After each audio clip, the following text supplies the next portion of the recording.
Assalamualaikum warahmatullahi wabarakatuh. Selamat datang di channel Nabla Education. Oke, teman-teman, di video ini kita akan coba melihat atau membedah materi dan kisi-kisi KSM Fisika MA tahun 2023.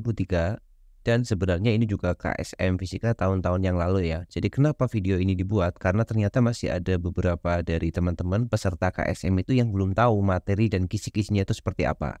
Oke, kita akan mulai dengan cakupan materi yang diberikan oleh Juknis ya. Juknis itu petunjuk teknisnya. Jadi untuk bidang fisika ada beberapa topik materi ya, yaitu sampai M berarti ada 13 ya. Ada 13 topik materi, yaitu mulai dari matematika fisika, kemudian pengukuran, kinematika, dinamika linier, dinamika rotasi, osilasi, gravitasi, listrik magnet, termofisika, fluida, optika, ilmu falak, dan elektronika. Nah, jadi itu cakupan materinya adalah 13 materi itu. Nah, nanti kita akan bahas satu persatu. Kira-kira untuk masing-masing topik itu apa aja yang perlu dipelajari ya. Jadi tujuan pembuatan video ini biar teman-teman ada panduan untuk belajar materi-materi yang berkaitan dengan kisi-kisi yang diberikan oleh petunjuk teknis dari Kemenak ya. Oke, kita mulai dari yang pertama ya. Yang pertama adalah matematika fisika. Ini sebenarnya secara teknis itu bukan materi fisika, tetapi ini adalah matematika yang dibutuhkan untuk mengerjakan soal-soal fisika. Nah, beberapa soal-soal fisika nanti teman-teman bisa download di website ini ya, website Nabla Education. Nah, nanti teman-teman kasih linknya, nanti saya sertakan di deskripsi. Nanti cek aja di KSM di sini, di menu KSM, kemudian pilih aja yang KSM Fisika MA ya. Nah, kemudian nanti teman-teman akan diarahkan ke ini ya. Jadi di sini ada KSM tahun 2022, kemudian 2021 sampai dengan 2018 yang untuk tingkat kabupaten. Sedangkan yang untuk tingkat provinsi nanti ada tahun 2018 sampai tahun 2022 juga ya. Nah, di sini nggak ada tahun 2020. Kenapa? Karena memang tahun 2020 itu tidak diadakan untuk KSM itu. Nah, dari soal-soal ini nanti silakan dibuka soalnya, dikerjakan jika memungkinkan. Dan beberapa soal-soal yang ada di sini juga sudah dibahas di channel ini ya. Nanti bisa cek di playlist KSM untuk MA gitu. Nah, nanti materi-materi yang akan kita bahas di video ini atau cakupan materinya itu berdasarkan soal-soal yang sudah pernah keluar di sini ya. Jadi soal-soalnya sudah pernah keluar di tahun-tahun yang ada di file ini. Jadi referensi saya dari soal ini. Jadi nanti misalkan di tahun ini ada materi baru yang belum pernah keluar ya, memang karena saya belum punya referensinya untuk tahun 2023. Ya, seperti itu.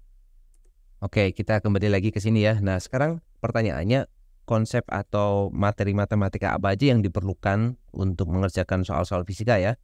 Jadi sebenarnya ya kalau mau dikatakan semua materi matematika, tapi beberapa hal yang penting dan perlu teman-teman catat ya. Yang pertama, jelas materinya adalah yang berkaitan dengan aljabar ya. Jadi aljabar ini harus sudah dikuasai di luar kepala. Jadi bagaimana sifat-sifat aljabar, kemudian bagaimana perkalian antar pangkat, pembagian pangkat dan sebagainya itu harus dikuasai, karena ini sering sekali muncul untuk misalkan perkalian pangkat 10 pangkat 31 kemudian dikalikan dengan 10 pangkat minus 35, ini jadinya berapa, itu harus dikuasai ya. Dan di sini kita tidak akan membahas satu persatu, jadi saya hanya menjabarkan aja untuk beberapa topik yang memang perlu dipelajari. Jadi aljabar dan beberapa properti tentang aljabar itu sendiri. Oke, yang kedua ya, ini sebenarnya masih masuk dalam aljabar tapi saya sendirikan, yaitu tentang persamaan kuadrat. Jadi persamaan kuadrat itu sering sekali muncul dalam penyelesaian soal-soal fisika, khususnya di KSM ini ya. Jadi persamaan kuadrat, teman-teman harus bisa menyelesaikan persamaan kuadrat, baik itu persamaan kuadrat yang bentuknya bagus dengan cara difaktorkan nanti ya, difaktorkan, ataupun beberapa soal yang bentuknya itu tidak bagus. Jadi nanti mau tidak mau harus menggunakan rumus ABC. Nah, ini juga harus dikuasai ya, rumus ABC. Itu yang kedua. Yang ketiga, materi matematika yang penting dan perlu dipelajari di situ adalah tentang logaritma. Nah, logaritma. Kenapa harus belajar logaritma? Ya karena di situ ada materi nanti tentang bunyi ya. Di dalam bunyi itu nanti ada taraf intensitas, sehingga materi logaritma itu sangat diperlukan. Oke, kemudian materi berikutnya adalah tentang pengetahuan dasar tentang diferensial atau turunan ya. Nah, turunan atau diferensial. Diferensial. Nah, kenapa? Ini penting ya karena tadi di soal-soal yang sudah saya sebutkan tadi di tahun 2018 sampai tahun 2022 itu beberapa soal memang perlu atau memang memerlukan konsep tentang turunan atau diferensial ya. Dan temannya turunan atau diferensial adalah integral. Jadi ini juga memang perlu dipelajari. Secara teknis atau kalau mengacu pada kurikulum, kalau tidak salah materi integral itu ada di kelas 12 ya. Di matematikanya di kelas 12. Sedangkan turunan ada di kelas 11 kalau saya tidak salah. Nanti kalau salah tolong dikoreksi ya. Itu. Jadi meskipun belum diketahui atau belum dipelajari ya, meskipun belum dipelajari di sekolah, mau tidak mau kalau ikut KSM dua materi ini harus dipelajari secara mandiri. Dari mana sumbernya? Ya bisa lihat YouTube, bisa juga membaca buku yang tersedia di sekolah atau mungkin sudah beli buku di rumah, silakan dipelajari. Jadi itu materi yang ke 1, 2, 3, 4, 5, yang kelima ya. Oke, kemudian kita lanjutkan lagi. Nah, ini sebenarnya materi penunjang tetapi sangat wajib yaitu tentang trigonometri ya. Jadi kalau trigonometri saya kira peserta KSM sudah tahu semua ya karena sudah SMA. Jadi paham tentang trigonometri yaitu sin, cos, tan. Dan ini kaitannya nanti kalau di fisika lebih banyak kaitannya dengan penguraian vektor ya. Nanti misalkan ada gaya F atau ada kecepatan, nanti nggak bingung yang sini cos atau sin, yang ke atas itu cos atau sin ya, tergantung sudutnya ya. Jadi misalkan sudutnya di sini, maka dengan menggunakan trigonometri yang ini pasti yang cos misalkan ya F cos theta, misalkan ini theta. Yang ini adalah F sin theta. Nah, aplikasinya nanti di sini. Sampai teman-teman nggak bingung lagi menentukan bagian mana yang kosinus, bagian mana yang sinus kalau kita tahu sudut dan kita butuh penguraian vektornya. Jadi itu prinsip dari materi trigonometri yang akan kita pakai di pengerjaan soal-soal fisika ya. Oke, jadi saya kira ini materinya yang pokok dan wajib dipelajari. Sebenarnya kalau mau semuanya materi ya, semua materi yang ada di SMA harusnya sudah dipelajari semua. Kecuali memang beberapa materi seperti limit dan sebagainya itu kita nggak memerlukan karena memang belum memerlukan untuk soal-soal KSM. Oke, itu yang pertama ya. Yang kedua, materinya adalah pengukuran. Nah, untuk materi pengukuran ini berdasarkan referensi soal yang tadi saya sebutkan, teman-teman harus sudah bisa tentang dimensi ya. Materi-materi pengukuran di sini berkaitan dengan pengukuran, dimensi, satuan dan sebagainya. Dan ini nggak begitu banyak soalnya. Dimensi, kemudian tentang satuan besaran pokok, besaran turunan ya. Jadi dimensi, satuan dan besaran tentunya ya. Jadi besaran nanti di sini ada yang besaran pokok, kemudian ada yang besaran turunan beserta satuannya. Kemudian dimensinya juga dimensi besaran pokok, dimensi besaran turunan beserta satuannya. Kemudian ada juga besaran vektor dan besaran skalar ya. Jadi harus sudah bisa mengklasifikasi mana yang vektor yang punya arah ya, dan mana yang skalar yang hanya punya nilai saja. Itu materi pengukuran dan ini nggak banyak saya kira ya. Kalau keluar mungkin cuma 1 atau 2 nomor ya.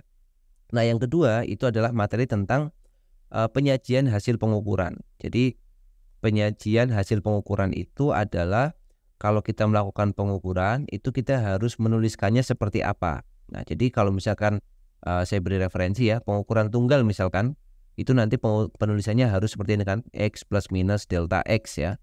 Nah X ini adalah hasil pengukurannya, delta X itu adalah ketidakpastian mutlaknya. Nah dari sini nanti arahnya apa biasanya? Arahnya adalah menentukan ketidakpastian mutlak dan ketidakpastian relatif ya. Jadi ada yang namanya ketidakpastian mutlak. Ketidakpastian mutlak nanti googling aja apa itu ketidakpastian mutlak. Kemudian yang kedua menentukan ketidakpastian relatif ya, ketidakpastian relatif. Nah, tetapi untuk soal-soal yang sudah keluar saya belum menemukan dua ini ya. Yang sudah ditemukan adalah tentang ini, tentang dimensi ya, menentukan dimensi dari beberapa besaran pokok maupun besaran turunan. Tetapi untuk yang ketidakpastian mutlak dan ketidakpastian relatif sejauh ini saya belum menemukan. Mungkin kalau teman-teman ada yang menemukan di tahun berapa, silakan nanti tuliskan aja di komentar ya. Jadi pengukuran menurut saya dua hal ini aja yang penting ya. Yang penting untuk dipelajari. Oke, kita lanjutkan bagian yang berikutnya yaitu tentang kinematika.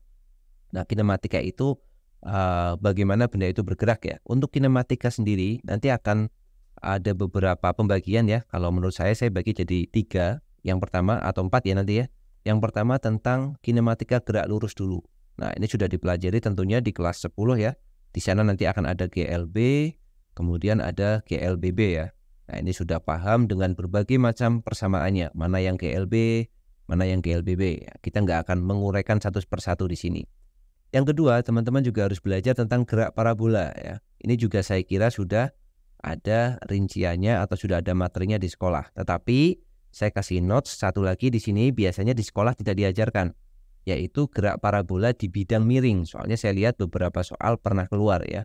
Jadi ini ada gerak parabola di bidang miring.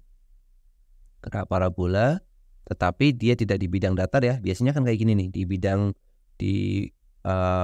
datar kita punya benda, kemudian dilemparkan dengan kecepatan awal v, maka bendanya akan bergerak seperti ini. Nah, tetapi teman-teman perlu juga pelajari kalau bidangnya miring. Jadi misalkan bendanya di sini, kemudian dilemparkan dengan kecepatan elevasinya, kecepatan awalnya v0, sudut elevasinya terhadap bidang miring alfa, misalkan bidang miringnya punya sudut kemiringan terhadap tanah misalkan theta. Nanti dia akan bergerak seperti ini. Nah, bagaimana analisanya ini perlu dipelajari juga ya. Untuk referensinya juga banyak, silakan teman-teman cari di YouTube atau di buku atau apapun, pokoknya yang penting belajar tentang ini, gerak parabola di bidang miring. Ini notesnya. Kalau di bidang datar di sekolah sudah tersedia. Kemudian berikutnya setelah gerak parabola itu ada gerak melingkar ya. Ada gerak melingkar. Ada gerak melingkar di sini. Kemudian oh iya, saya lupa lagi. Bagian yang penting lagi pada kinematika harusnya kita tulis sebelum kinematika ya, yaitu tentang vektor ya. Jadi vektor itu juga harus dipelajari karena ini berkaitan nanti dengan baik itu gerak lurus, gerak parabola maupun gerak melingkar. Itu nanti ada kaitannya dengan materi vektor pasti ya.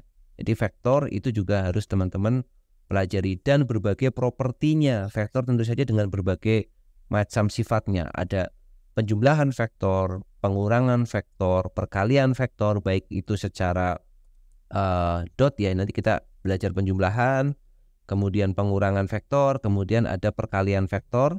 Nah, perkalian nanti ada yang perkalian titik atau perkalian skalar yaitu dot, dan perkalian vektor yaitu cross ya, ada cross product, ada dot product, itu materi vektor ya. Jadi vektor juga akan menunjang materi tentang kinematika dan yang lainnya, nanti dinamika juga akan ditunjang oleh materi vektor ya. Kemudian ada lagi yang namanya gerak relatif. Nah, gerak relatif ini juga perlu dipelajari ya, gerak relatif. Nah, jadi untuk kinematika saya kira ini. Dan ada beberapa hal lagi yang penting, yaitu tentang sistem koordinat ya. Jadi koordinat. Nah, ini cukup menarik karena beberapa soal ternyata memerlukan pengetahuan. Biasanya kan koordinat yang kita pakai kan Cartesius ya. X, Y, Z kan Cartesius, tetapi beberapa soal juga perlu pengetahuan tentang koordinat polar ya. Jadi kalau Cartesius 2 dimensi misalkan kita pakai X, Y, kalau polar nanti pakainya R, theta. Nah, pengetahuan tentang koordinat polar ini juga harus teman-teman pelajari. Seperti tadi saya bilang, sumber referensinya silahkan ambil referensi dari manapun, yang penting coba mulai mengenalkan atau belajar tentang koordinat polar ini. Oke, itu tentang kinematika ya. Ada 3 poin atau 4 poin ya, beserta properti-properti yang mendukungnya. Kemudian kita lanjut ke dinamika linier. Nah, dinamika linier ini nggak akan jauh-jauh ya. Dia nggak akan jauh-jauh dari hukum Newton dan jenis-jenis gaya. Jadi ini hukum-hukum Newton ya. Hukum-hukum Newton. Ada tentang gerak. Yaitu ada hukum 1, hukum 2, dan hukum 3. Tentunya sudah sangat dipahami, yaitu hukum 1 tentang kelembaman, sigma F sama dengan 0. Kemudian hukum 2 tentang gerak, percepatan ya, sigma F sama dengan MA. Dan hukum 3 tentang aksi reaksi. Ini berkaitan dengan materi dinamika linier ini. Nah, di materi dinamika linier ini, selain teman-teman perlu belajar tentang hukum-hukum Newton tentang gerak ini, yang harus teman-teman pelajari lagi adalah tentang jenis-jenis gaya ya. Jadi jenis-jenis gaya dan di mana gaya itu muncul ya. Jadi yang kedua, berkaitan dengan hukum Newton, teman-teman harus belajar yang namanya jenis-jenis gaya. Nah, ini sepertinya sepele, tetapi ternyata masih banyak yang belum menguasai ya. Misalkan kalau ada benda diikatkan pada tali atau pada senar, itu nanti akan muncul tegangan tali ya. Tegangan tali itu jenis gaya. Kemudian kalau misalkan benda itu menempel pada satu permukaan, maka akan muncul gaya normal. Kemudian kalau permukaannya kasar, nanti akan muncul gaya gesek. Nah, gaya gesek ada yang statis, ada yang kinetis. Bagaimana cara membedakannya itu perlu dipelajari di sini ya, di jenis-jenis gaya. Nah, dinamika linear lagi yang tidak ada di cakupan materi tadi, tetapi muncul di soal adalah tentang impuls dan momentum ya.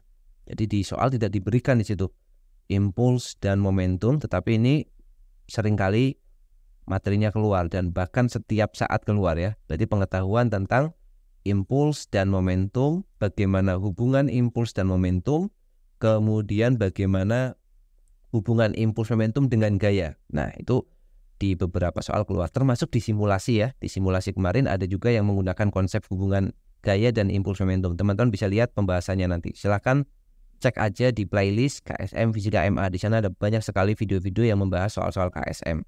Nah, berikutnya selain hukum Newton, impuls dan momentum, yang tidak disebutkan lagi di soal, di cakupan materi ya saya kira, itu tentang usaha dan energi. Nah, usaha dan energi ini materi sangat penting ya. Usaha dan energi ini materi yang cukup krusial tetapi tidak disebutkan. Nah, ya kita masukkan aja ke dinamika linear ya. Meskipun usaha dan energi ini cakupannya nggak hanya di yang linear ya. Pada gerak rotasi pun nanti akan muncul ada yang namanya usaha dan ada yang namanya energi. Nah, itu ya. Jadi ini materi dinamika linear. Jadi poinnya adalah silakan tambahkan belajarnya tentang jenis-jenis gaya ya. Jenis-jenis gaya misalkan ada gaya gesek tadi, ada gaya normal, gaya tegangan tali, gaya sentripetal, kapan dia bekerja itu bisa dipelajari di sini. Oke ya, saya kira itu untuk materi dinamika linear. Kita lanjut ke materi berikutnya yaitu dinamika rotasi. Nah, ini jelas dari namanya ya, rotasi. Maka konsep dasar yang harus pertama kali atau harus mengawali materi ini adalah tentang torsi ya. Torsi atau momen gaya. Ini materinya kalau tidak keliru ada di kelas 11 ya. Jadi kalau ada peserta kelas 10 mau tidak mau harus belajar materi ini. Torsi dan momen gaya. Nanti untuk belajar torsi dan momen gaya, teman-teman juga perlu belajar tentang momen inersia. Nah, momen inersia. Nah, momen inersia beberapa benda silahkan dicari ya.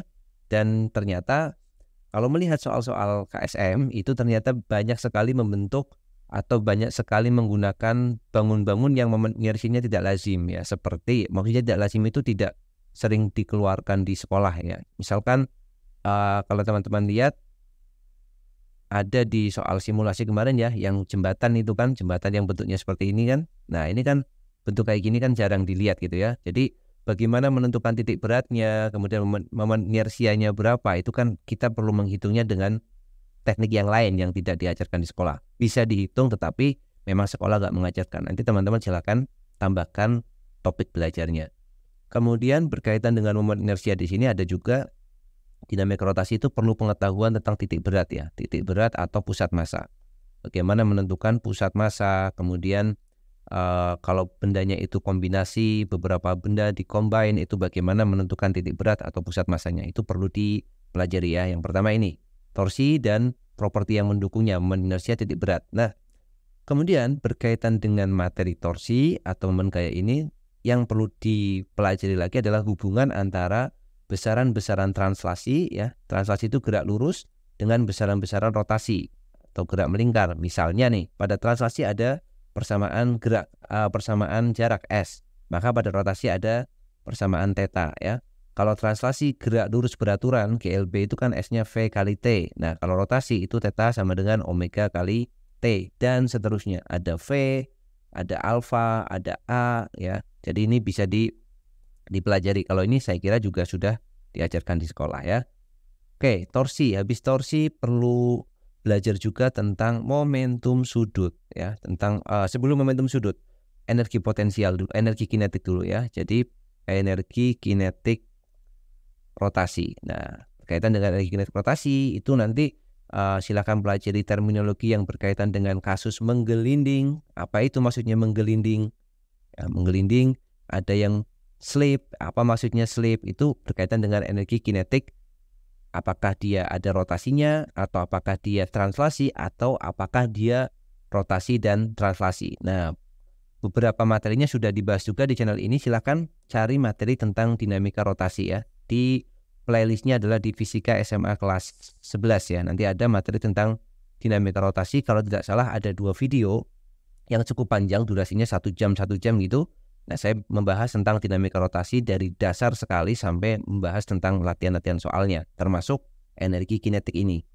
Oke, berikutnya, selain energi kinetik, itu perlu dipelajari tadi ya, tentang momentum sudut dan impuls sudut ya. Momentum dan impuls tapi yang anguler atau yang sudut. Nah, ini juga perlu dipelajari. Momentum impuls anguler atau momentum impuls sudut. Nah, jadi itu materi tentang dinamika rotasi. Nah, saya menemukan lagi ya. Jadi soal tahun 2021 atau simulasi tahun 2023 itu ternyata ada soal yang butuh pengetahuan tentang pegas, tetapi pegasnya itu disusun bukan horizontal tetapi disusun melingkar. Nah, di situ perlu pengetahuan tentang yang namanya torsional spring ya, atau torsional stiffness ya, torsional spring di sini. Nah, di situ nanti ada yang namanya energi potensial elastis tetapi untuk pegas yang berputar. Jadi pegasnya tidak ditarik linear tetapi berputar. Nah, itu nanti yang menggunakan persamaan setengah dikalikan K dikalikan sudut bukaannya kuadrat ya. Ini menggunakan persamaan ini. Nah, ini ada dibahas di pembahasan soal simulasi tahun 2023. Aplikasinya seperti itu ya, pada kalau nggak salah pada lutut kaki tiruan. Itu tambahan untuk dinamika rotasi ya. Kita lanjut lagi untuk osilasi. Nah, untuk materi osilasi ini tentu saja kaitannya dengan gerak osilasi harmonik atau getaran harmonik sederhana ya. Dan getaran harmonik sederhana itu teman-teman sudah diwajibkan atau bahkan diharuskan ya, hukumnya wajib atau fardhu ain untuk bisa menemukan persamaan osilasi. Jadi bukan menghafalkan persamaannya, tetapi menemukan persamaan osilasi dalam bentuk persamaan diferensial ya. Sering saya jelaskan di video-video OSN itu, ya bisa teman-teman bisa pelajari nih untuk osilasi itu juga dari materi OSN ya. Silakan cek di playlist OSN, banyak sekali soal-soal yang berkaitan dengan osilasi ya. Menemukan persamaan osilasi misalkan pada batang yang dikasih pemberat seperti ini, kemudian misalkan lagi pada ada lagi yang bentuknya batang, kemudian dikasih pemberat, kemudian dihubungkan dengan pegas seperti ini. Kemudian ada lagi lingkaran atau setengah silinder, kemudian di sini ada dia bisa bergerak bolak-balik. Ini semuanya persamaan osilasi yang harus kita temukan persamaannya. Tujuannya untuk mencari periode dari sistemnya atau frekuensi dari sistemnya berapa. Nah, itu seperti itu. Jadi intinya adalah menemukan persamaan gerak harmonisnya ya, yang sederhana. Oke, sebenarnya ada lagi ya tambahannya ya. Teman-teman bisa belajar osilasi yang terkopel, tetapi saya kira belum perlu ya. Kalau mau dipelajari boleh ya, pelajari juga tentang osilasi terkopel. Ini kalau sempat aja, kalau nggak sempat nggak usah ini ya, tambahan aja. Oke, itu osilasi. Kemudian berikutnya adalah gravitasi ya. Materi gravitasi itu berkaitan dengan hukum Newton juga ya. Hukum Newton tentang gravitasi. Hukum Newton yang berkaitan dengan gravitasi. Nah, persamaannya ini juga sangat terkenal kan, F sama dengan G M1 M2 per R kuadrat dan sebagainya kan. Kemudian belajar juga tentang hukum Kepler. Jadi gravitasi itu hukum ya, hukum Kepler. Kita hanya belajar dua ini aja udah cukup ya, hukum Newton gravitasi dan hukum Kepler. Nah, materi gravitasi silakan cari juga. Saya sudah buat juga 2 video yang cukup panjang ya, durasinya masing-masing 1 jam, jadi ada 2 jam khusus belajar tentang gravitasi yang diperlukan untuk OSN maupun KSM ya. Jadi di sana penjelasan soal tentang gravitasi dan beberapa topik tentang gravitasi yang penting untuk dipelajari. Kita lanjutkan listrik magnet. Nah, ini cukup banyak ya. Jadi listrik magnet kita bagi 2 ya. Yang pertama listrik dulu. Listrik pun dibagi 2, yaitu statis dan dinamis. Oke, listrik statis dan listrik dinamis. Untuk listrik statis ini cukup belajar tentang hukum Coulomb aja. Hukum Coulomb atau hukum elektrostatik ya, hukum Coulomb, dan ini sejak SMP kelas 9 sudah dipelajari. Jadi saya kira aman ya. Persamaannya mirip dengan gravitasi tadi, yaitu F sama dengan K, Q1, Q2 per R kuadrat kan. Nah, kemudian selain hukum Coulomb, untuk listrik statis ini belajar juga tentang besaran-besaran yang berkaitan dengan hukum Coulomb, yaitu tentang medan listrik, kemudian tentang potensial listrik, Oke, potensial listrik, kemudian ada energi potensial listrik. Ya, pokoknya materi tentang listrik statis ya. Kalau masuk di materi lengkapnya, listrik statis itu akan dipelajari kalau tidak salah di kelas 12 ya, kelas 12 awal. Jadi bagi yang kelas 11 belajar materi kelas 12 yang berkaitan dengan listrik statis. Nanti di sana akan melihat cakupan yang lebih luas lagi ya tentang listrik statis itu. Nah, berikutnya listrik dinamis. Listrik dinamis juga materi kelas 12 juga. Di sini nanti belajar aja tentang hukum Ohm utamanya ya, hukum Ohm dan analisis rangkaian.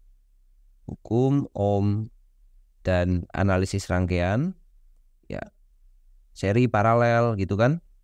Silakan lihat soal-soalnya, silakan lihat pembahasan video-videonya, bisa dipelajari. Itu maksudnya analisis rangkaian itu seperti apa, itu banyak sekali videonya ya. Kemudian ada lagi berkaitan dengan jembatan Wheatstone ya. Jembatan Wheatstone ini karena keluar lagi kemarin di tahun 2022 ada soal yang berkaitan dengan jembatan Wheatstone, kemudian atau tahun 2021 ya. Kemudian belajar juga tentang daya dan energi listrik ya. Daya dan energi listrik, dan yang terakhir pelajari juga tentang hukum Kirchhoff. Tentang hukum Kirchhoff. Nah, hukum Kirchhoff itu ada dua, yaitu ada hukum 1 Kirchhoff tentang kekekalan muatan ya, jumlah arus masuk sama dengan jumlah arus keluar, dan ada hukum 2 Kirchhoff yang tentang tegangan pada loop atau tegangan pada rangkaian tertutup. Nah, pelajari dua-duanya ya. Itu untuk listrik dan magnet. Kelihatannya materinya sedikit, tetapi ini kalau dipelajari itu cukup banyak ya. Jadi cukup banyak. Jadi teman-teman masih punya waktu ya, silakan fokuskan aja di beberapa materi yang menurut teman-teman penting ya. Kemudian materi berikutnya termofisika. Nah, termofisika itu juga cukup banyak ya. Jadi di sini pelajari tentang suhu dan kalor. Yang pertama ya, suhu dan kalor. Suhu itu ya tentang satuan suhu, termometer. Kemudian kalor itu pelajari tentang pengaruh kalor pada benda ya. Misalkan kalor diberikan pada benda, maka dia akan digunakan untuk menaikkan suhunya. Kita pakai persamaan MC delta T. Kemudian kalor diberikan pada benda, dia akan mengubah wujudnya. Maka kita pakai Q sama dengan M dikalikan kalor laten ya.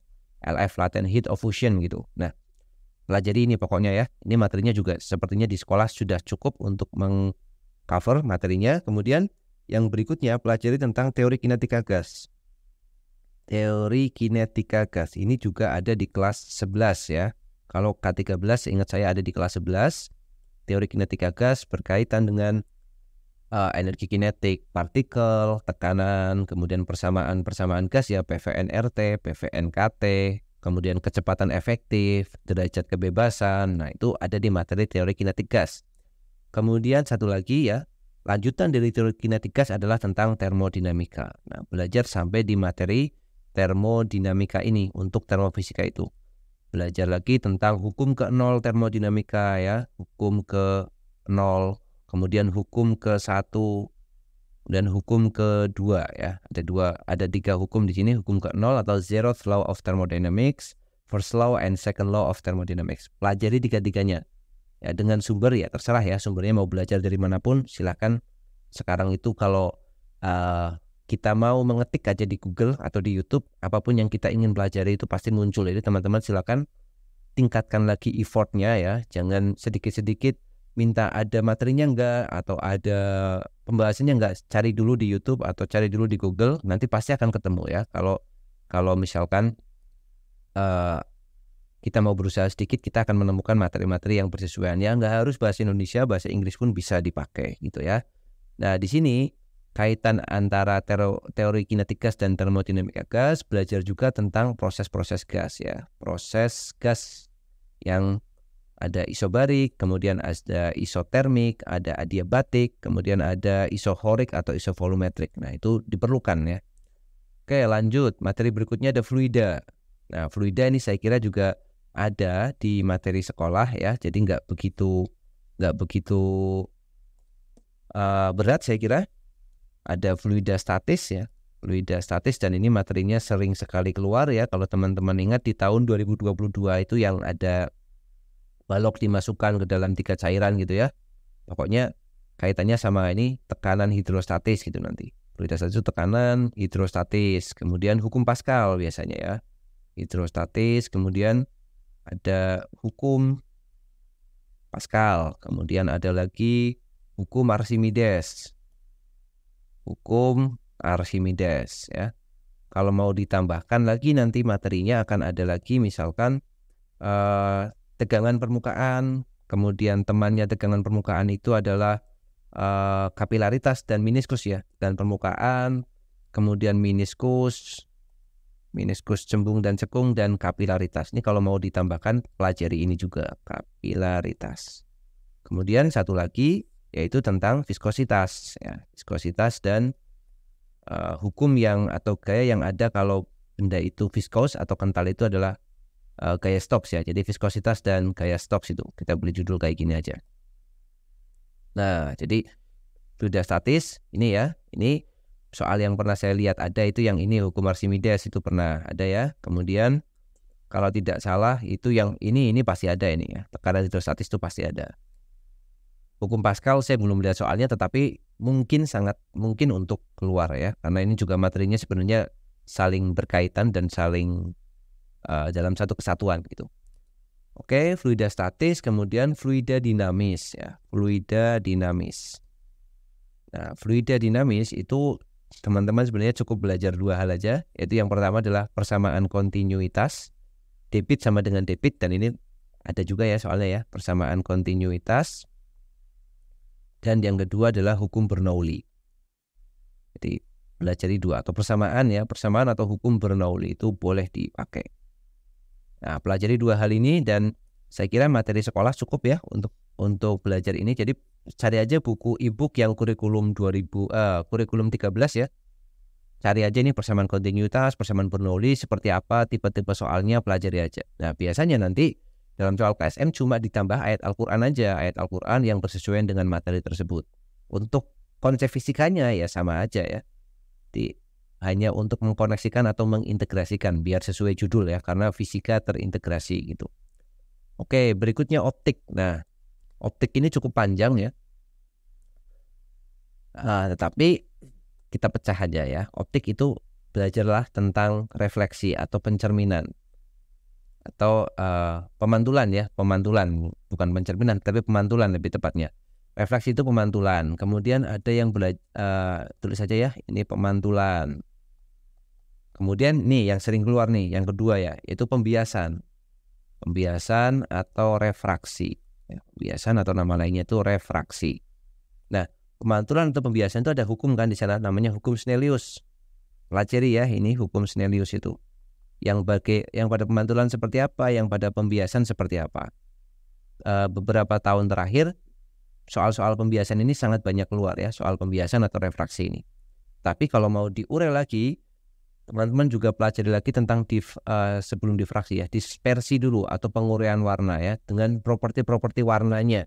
Jadi warna pelangi Meiji Kuibinio itu mana yang paling gampang dibelokkan, mana yang paling susah atau yang pembelokannya sedikit, itu ada di materi dispersi.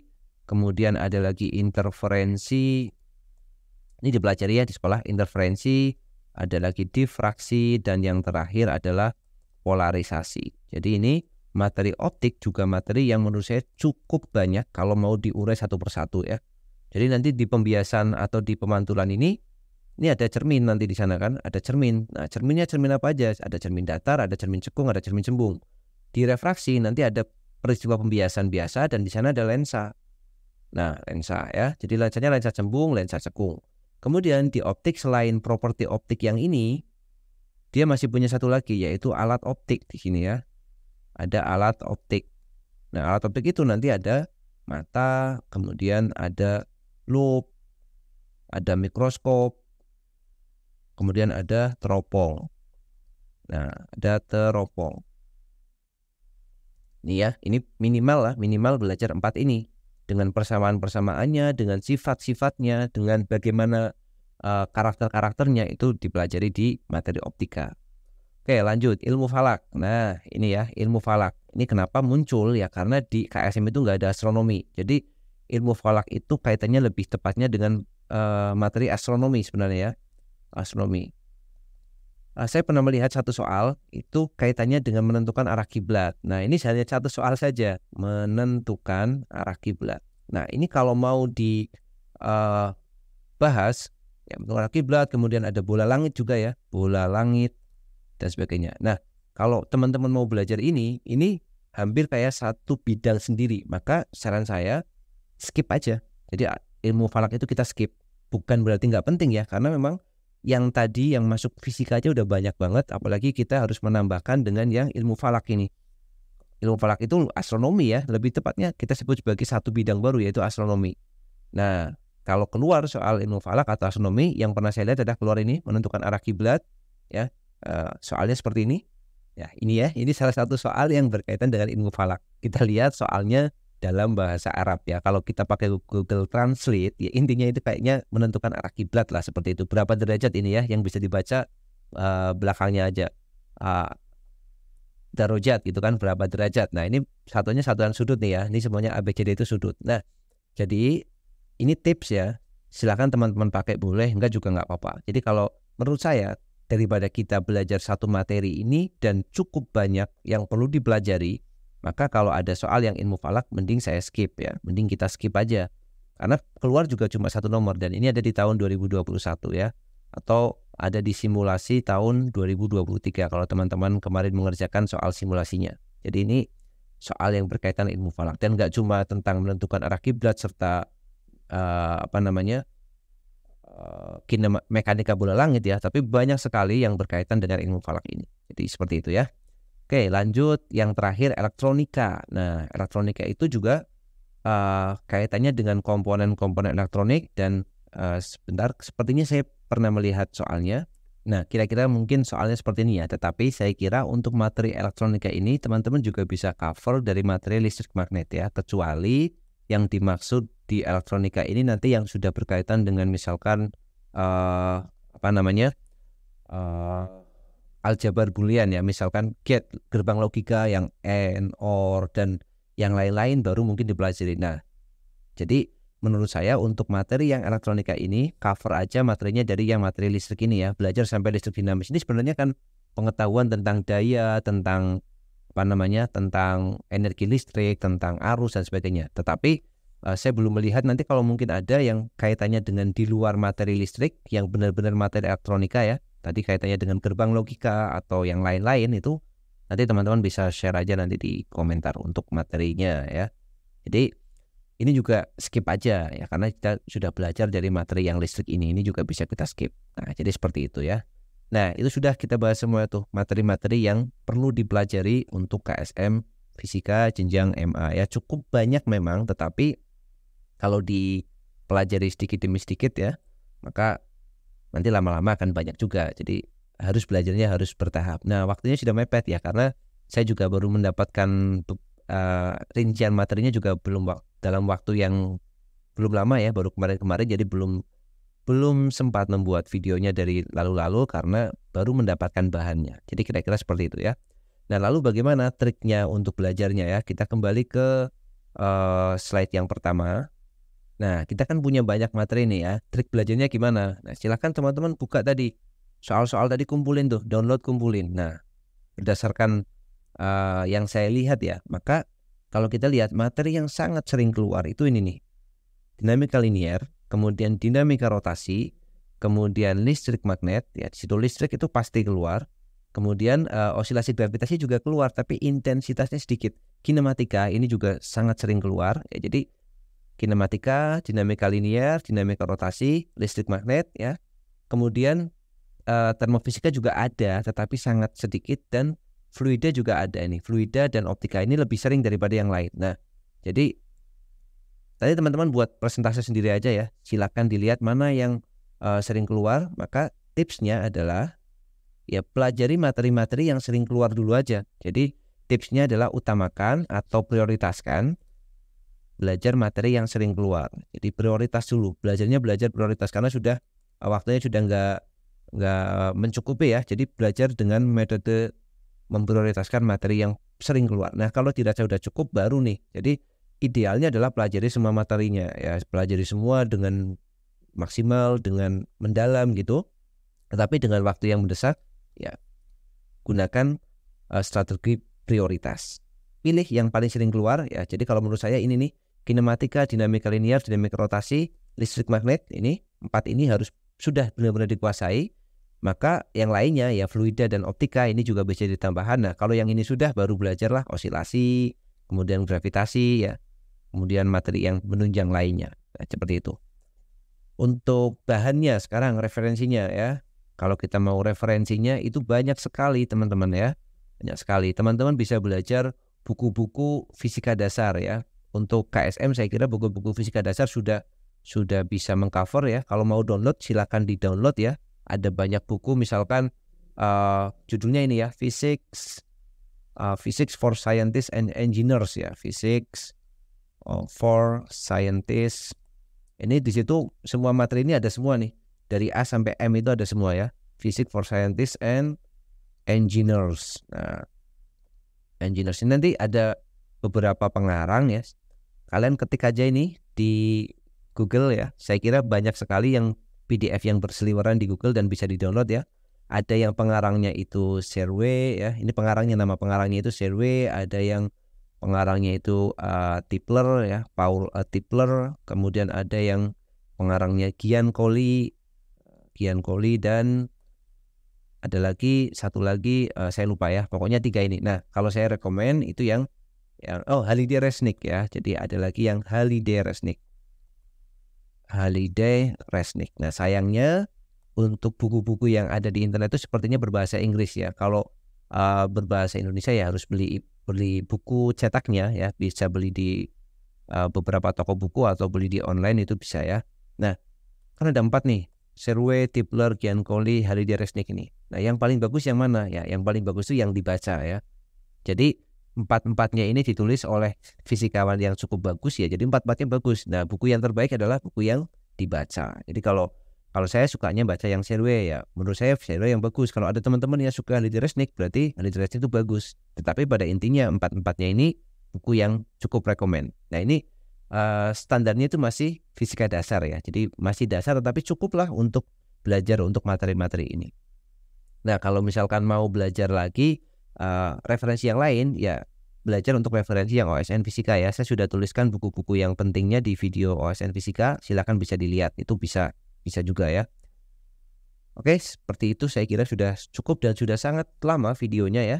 Sudah hampir setengah jam lebih ya, malah hampir 45 menit. Jadi saya kira video ini sampai sini dulu ya. Semoga teman-teman merasa terbantu dan bermanfaat videonya. Paling nggak buat lanjutan belajar ya untuk sisa 1 hari ini.